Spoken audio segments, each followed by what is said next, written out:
Welcome back to our Chefs in the City series. I'm Clyde from Dublin Town. We're here in our studio in Cook's Academy on South William Street, and I'm delighted to be joined by a really cool chef here in the city, Mr. Temple Garner from San Lorenzos.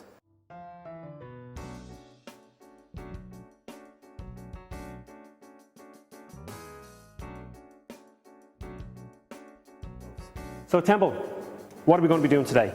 Well, thanks for that charming introduction, Clyde. Nice to be done. I'm always happy to help you guys out. I think it's very important, Dublin Vids. You speak for us, and that's great. Thank you. So that's great. And then we take it from there when we do our cooking and do our thing. Yeah. So I'm getting really hungry here looking at these amazing ingredients that you have here. So tell me the dish that we're going to be making. So we've asked you to come in here and show us one of your favorite dishes from your restaurant. So today we're going to do a very Italian dish, which is seafood spaghetti. Great. Our start off is with any pasta dish, and we do a few pasta things in work. It's not all pasta, we do quite a few things. Is our spaghetti for this is our homemade. So you make this in the restaurant? Yeah, we make it in the restaurant every second day. It's semolina flour from Italy, imported, and it's just straight eggs, a drop of water, and semolina flour, and we put it into our mixer, and that's so we get it's. But you can actually see, Clyde, if you pick it up, it's damp, but it's not wet. Oh yeah. I can feel that. And you can sort of manipulate it and move it around. And that keeps it from sticking together and everything else. Yeah. It also preserves it a little bit.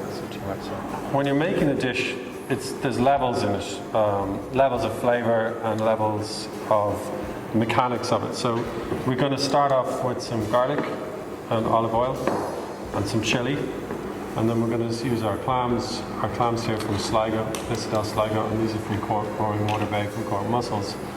So they open up and they give juice, which gives flavour. So that's a baseline flavour, if you like, and then the flavours are layered up from there. Brilliant. So then we put in our fish, calamari towards the end, crab meat towards the end, and we'll start also with these. And the greatest thing about prawns is that, I know it's kind of gross, but in the head is the flavour. Right.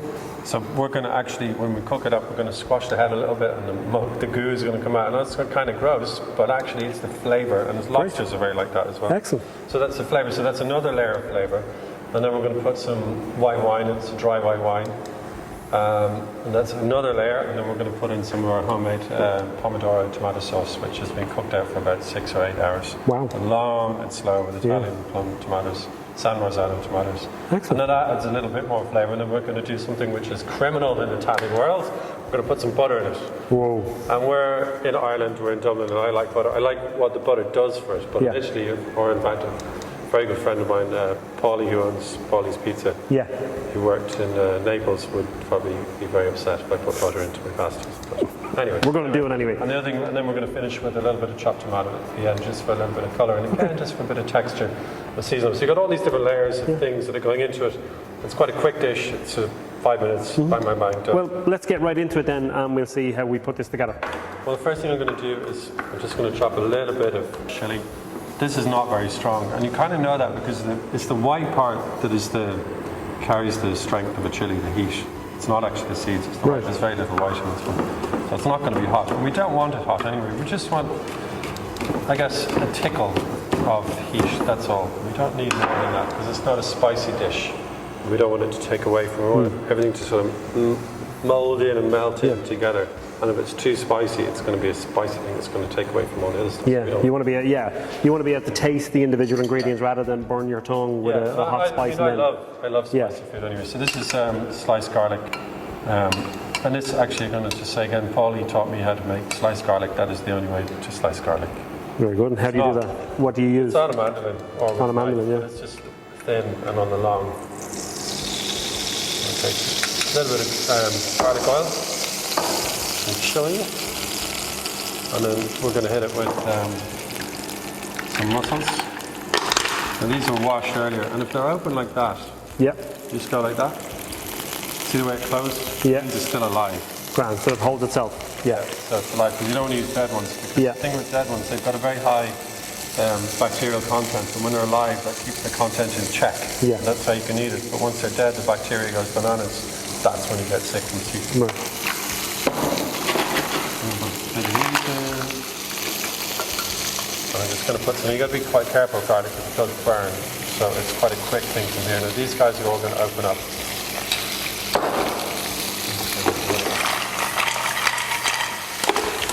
You can see that's opened up. Yeah, you can see it, yeah.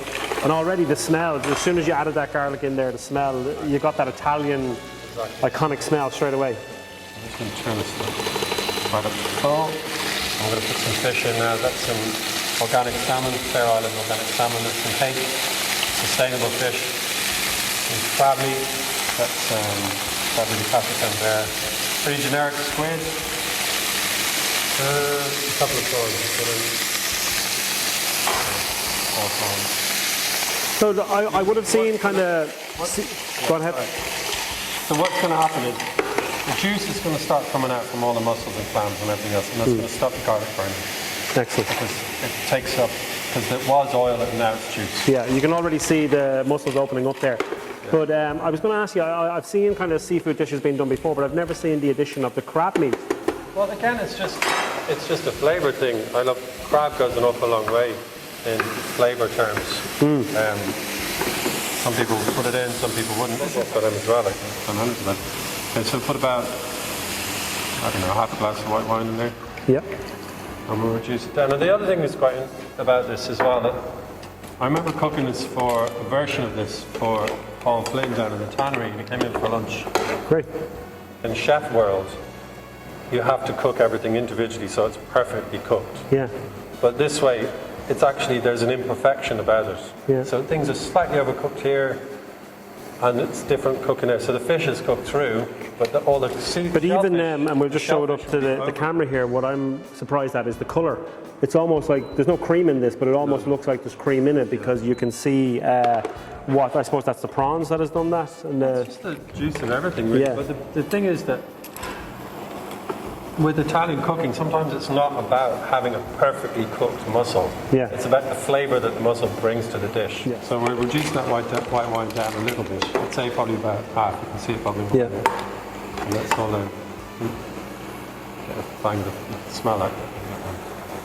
Oh, it's incredible. Absolutely amazing. So when that comes down a little bit more, we're going to put it literally just a spoon of tomato into it. Because we want to enrichen it with the sauce. We don't want it to flood it with tomato sauce, because otherwise it's just like, you know, that sort of red sauce kind of dish. And then as we keep working and talking here, talk to me then about you know, why you chose this dish. Of all your dishes in your restaurant, why was it this one?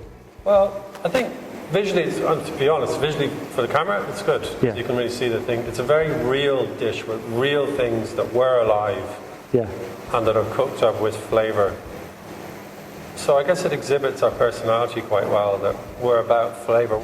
I think food is about family. It's also about the past. It's about the earth. It's about people that really care about what they do. I think the advantage we have over most places is the quality of our ingredients, especially our seafood. And also that our job is to make people happy. That's the job. Yep. Right, so that's a bit too much bite on it, so I'm going to... It's actually not as hot as you think it is. Yeah. So there you go. There's a little bit of bite on it. Probably a little bit too much. Yeah. But what we're actually going to do is traditionally... Yeah, it's on the outskirts of the string, but in the middle of it. Yeah. So traditionally what they do is you just put the spaghetti into the sauce and then cook it out. Yeah. And then the starch from the spaghetti thickens up the sauce a little bit and then finishes it. Okay. So I guess we could go ahead and do that. So we're going to strain this off. I'm actually not. I'm just going to go like this. Oh, excellent. Because there's a drop of water, and that's salted water anyway, so it's got a bit of seasoning in it. So some people like a lot of spaghetti, and some people don't. So when I have this in work actually about once a month because I really like it, and I wear a bib apron or a bib napkin like old school, like, you know, to stuff it in like this. Sorry, so the sauce doesn't go everywhere. But okay, so we got that. And then we're just going to put some of the tomatoes in there. Just at the end so they don't go all muddled and squashy. And I notice we have some basil here, which is nice. We have some flat parsley. Look at that. And we're going to tear some basil into it. So we're just going to put a little bit of fresh, a little bit of pepper, and It takes quite a lot of seasoning, but there's a lot of salt in the clams and mussels. Yeah. Basically seawater. And that really is about it. So the thing about it is you want to just reduce it. I've got to get a knob of butter in that. The thing is you just want to reduce it down so it doesn't slop everywhere. Yeah. So there's an intensity in the flavour. So if it's too watery, Yeah. you lose the flavour. And if it's too not saucy enough, you don't get the luxurious sauciness of it. So it's quite subtle balance. So we're just going to let that butter melt, and that will help coat everything. I know it's kind of criminal if you're in Italy to do that, but you've got to break the rules, you know. Yeah. Well, it's an Irish interpretation of the Italian dish. You have to do it your way, you know. And you can't have it without the butter. There we go. Yeah. Now, the thing is, when the spaghetti sits in the sauce, it will absorb it over a few moments. I love as well how the salmon and the whitefish is breaking up. So just to serve it, we're going to... So as we're plating up, tell me about San Lorenzo's. How long has San Lorenzo's been on South Georgia Street? We're there, we opened in 2011 in the depth of the recession. We opened on a shoestring. And we put all our... we spent a lot of money over the years putting it back in, which I think is really important. So there we have it. What are we going to add on here? Just a little bit of this olive oil, because it's infused. And then actually put a bit more of that parsley on top. And if it was for me at home, I'd throw the rest of that chili on it. Would you?